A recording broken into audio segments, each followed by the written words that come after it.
Wow, pwede palang gumawa ng popcorn sa microwave oven using a plastic container. Hindi ko yan nilagyan ng oil. Pure popcorn lang. So, pwede pala siya.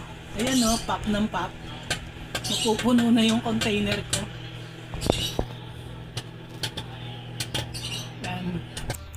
So, eto na siya. Kaya lang may sunog eh. Siguro next time, i-lower ko yung temperature. Yan. Pero nag-pop siya. Maganda yung pop niya.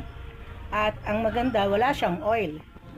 Yan. So, pwede pala. So, next time, gamitin ko mas malaki sigurong container. Yan. Para hindi naman sayang yung kuryente. Para marami. Either i-lower ko yung temperature or i-shorten ko yung cooking time. Hindi dito lagay yung popcorn. Tapos takpan natin ito. Nantik pa malaglag. Tapos lagay natin sa oven.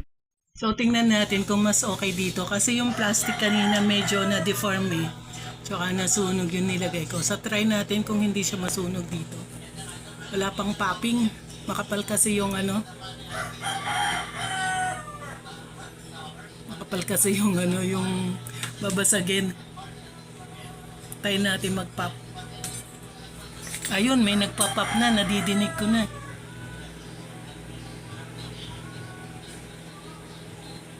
Ay! Patay! Sira. Ayaw niya. Ayaw, hindi pwede doon. So, yun, pineltan ko siya ng plastic cover kasi mukhang hindi niya kaya yung ano, yung makapal na plato. Siguro kaya niya kung manipis yung plato. Ang kapal kasi ng plato. So, nagpa-pop na siya. Tingnan natin mamaya.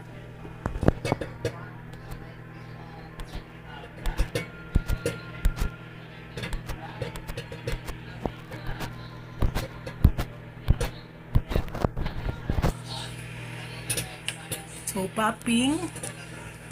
Yan. So, check natin mamaya. 1 minute pa siya. Yung time.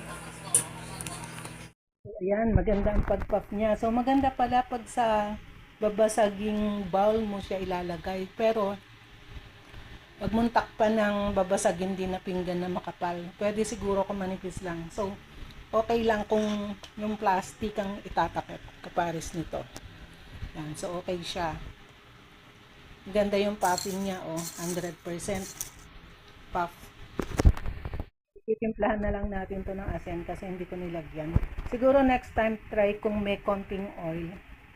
Parang may lasa siya. Kasi pag ito, wala pa kasi siyang asin, so bland siya. Pero pwede rin walang asin, lagyan lang ng asin para greaseless. No oil. Yan ang mantika. Tignan natin, sinet ko uli siya sa 4 minutes. Hintayin natin mag-pop. Kakatakot ah.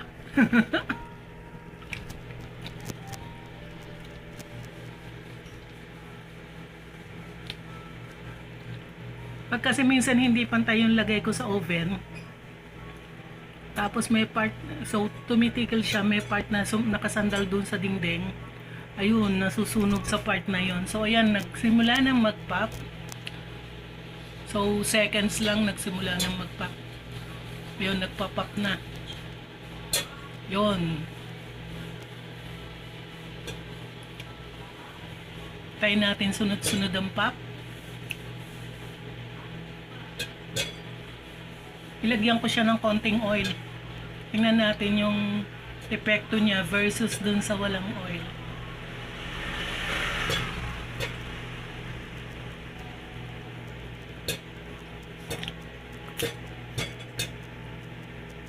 Hindi naman siya maraming oil. Bali, nirab ko lang siya ng oil. Dinab ko lang siya ng oil. Dinab.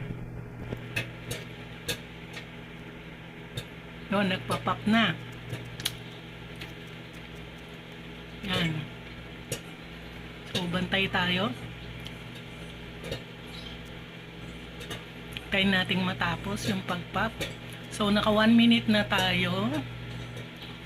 Yan.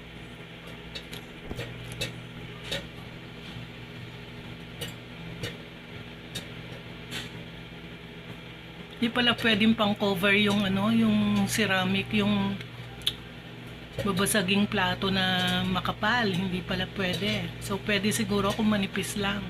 Kapal kasi ng plato na yon. So, parang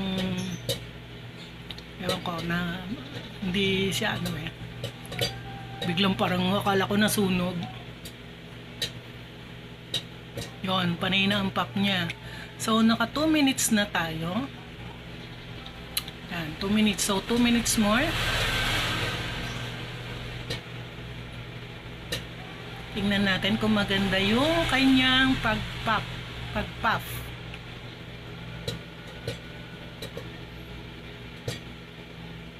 Kaya lang ano eh, magastos pag dito ka lagi magpa-pop ng popcorn. So, kung marami kang gagawin, better na sa kawali talaga. Eh, marami akong gagawin mamaya kasi sa kawali ko siya lulutuin yung marami. Tinry ko lang dito. Sayang naman yung kuryente kung palaging dito. So, hintayin natin mag-puff. 3 minutes na. So, 1 minute more.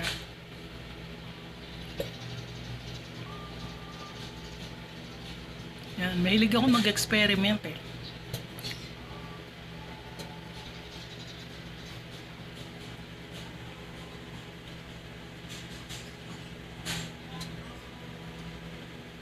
Yan, nangangamoy popcorn na. Yan, may mga nagpa-pop pa. Ay, namatay na. 4 minutes na. So, hintayin natin medyo lumamig. Baka meron pang mga hindi nagpuff doon. Parang kulang ako sa ano. Extend ko kaya may nagpa-puff pa. Nadinig ko may man nagpa-puff pa. Dapat yung ano, yung mga 1 minute na walang nagpa-puff, yon patayin na. Pero sunod-sunod pa yung puffing niya. So, in-extend ko siya ng 1 minute. So, hintayin natin.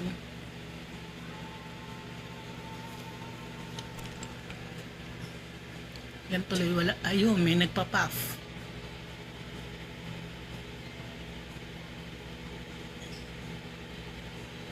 Umadalang na, so baka konti na rin yung naiwang hindi pa nag-puff. Pero tuloy lang natin.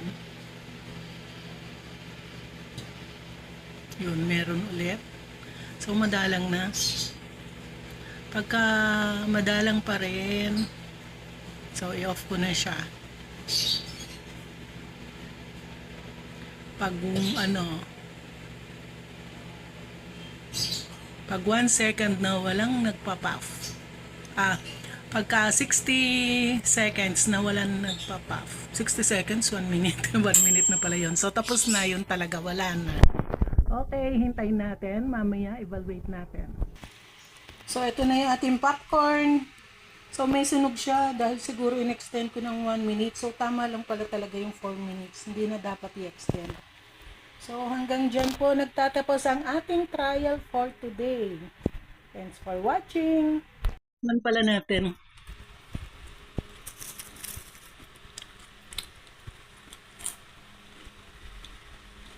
In fairness, mas masarap talaga yung may konting oil. Tapos nilagyan ko rin to ng konting salt, pero kulang pa siya, matabang siya. So, pwede rin lagyan ng oil. Depende sa inyo kung greaseless or with little oil ang gusto nyo. At least to, konting-konti lang ang oil. So, yan.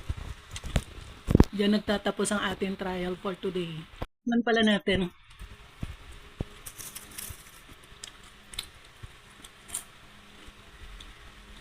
In fairness, mas masarap talaga yung may konting oil.